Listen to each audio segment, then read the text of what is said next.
One of the inspirational things I heard during EURESFO was around hope and imagination, and holding that hope and imagination and building the skills to imagine different futures. This is the 12th edition of EURESFO. I think it is important to permanently communicate with your local population to make them aware about the risks that they are potentially facing, and that you, as a local politician and decision maker, are acting responsibly to protect their health, their lives and their assets. It's a matter of self-interest to work on resilience, and we have a program. EURESFO is a good platform to discuss all these themes when it comes to social resilience, how to gain public support. What we were talking about also today and yesterday at the conference is about building the narrative. So we can talk in the professional circles about multiple benefits, but some of the key words which should build the narrative around, I believe, are protection and safety and public health. We were mentioning that 45% of schools and hospitals in Europe are in the areas which are very prone to heat waves, and that 12% of schools and hospitals are in flooding areas. So when we talk about these figures, it is really triggering the decision makers.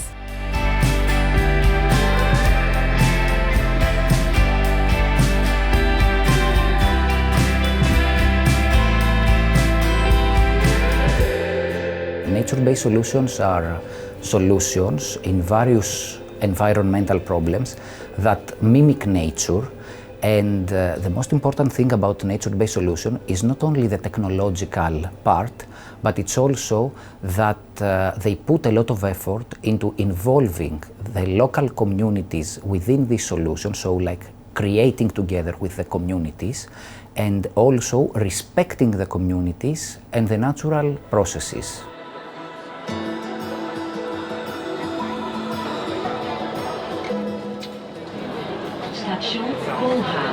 One of the interventions, for example, is taking place on the island of Cyprus in Nicosia city.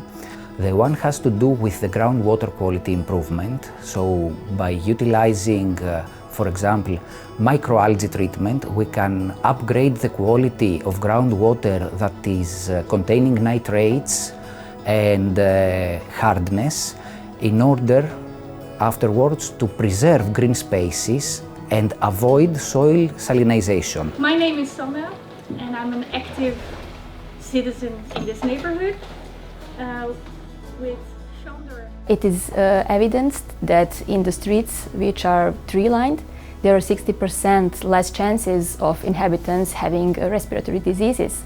But MBS also positively influenced to cardiovascular diseases, especially when talking about recreation in open urban areas. Regarding mental health, it is evidence that it really reduces depression and anxiety. And in some countries, like Canada or US, they are having the parks prescriptions.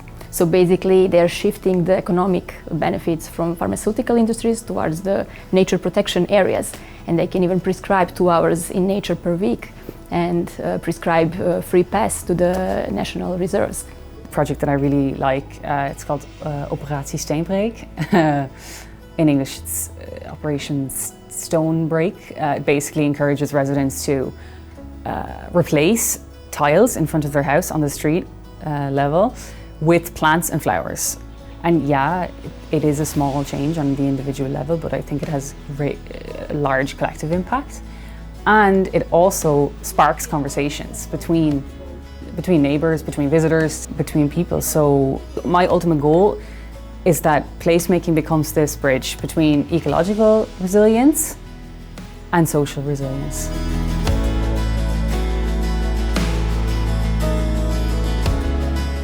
We have 2 main strategies to urban greening.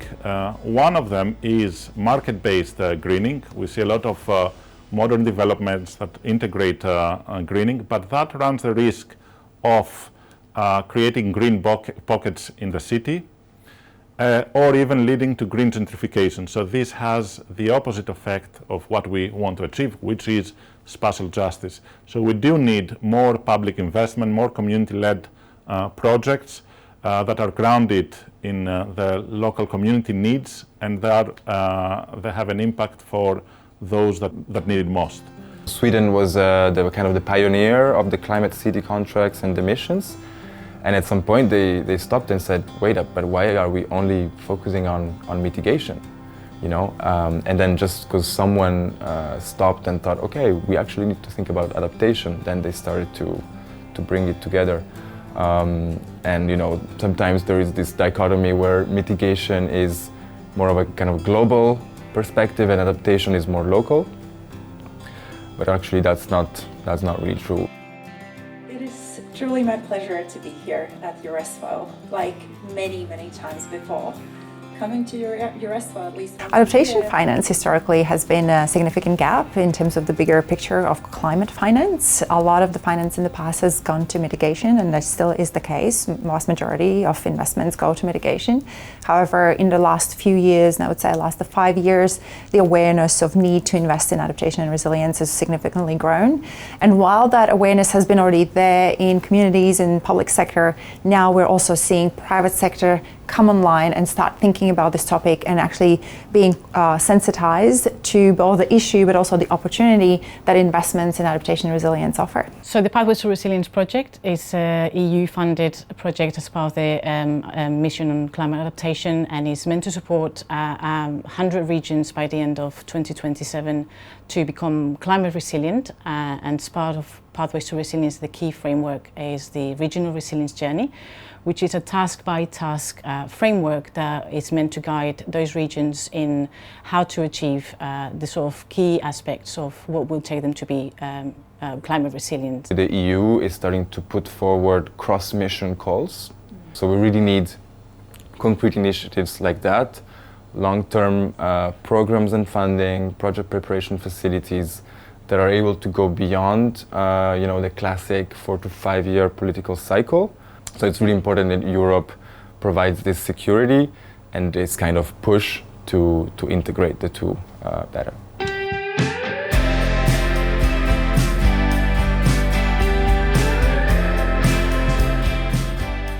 We in Rotterdam, I think we are good in water resilience, in these water squares and like these technical solutions.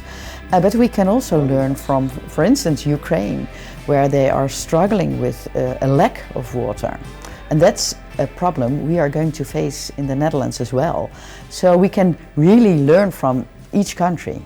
Poltava is an agriculture region in Ukraine, so we know a lot of climate changing because of our agriculture business. To 2030, we will have a big crisis with the drinking water. My city located closely to the front line. It's near 150 kilometers. The cities in Ukraine who are currently in the midst of a war, yet they're thinking about the future, they're thinking about reconstruction, and they're thinking about reconstruction in a way that's going to be resilient to future issues. Of course, we have a lot of challenges, but we try to do our best at our position because we don't have another way. To go back to previous point I made, which doesn't get mentioned often enough, hope and imagination is an enabler, and I think building those skills to imagine a different future instead of being stuck within the same path that we've been following and arguably we've been failing to deliver the transformation that actually needed. So that imagination, I think, is the ultimate enabler for us to move towards a fairer, more just, more climate resilient society.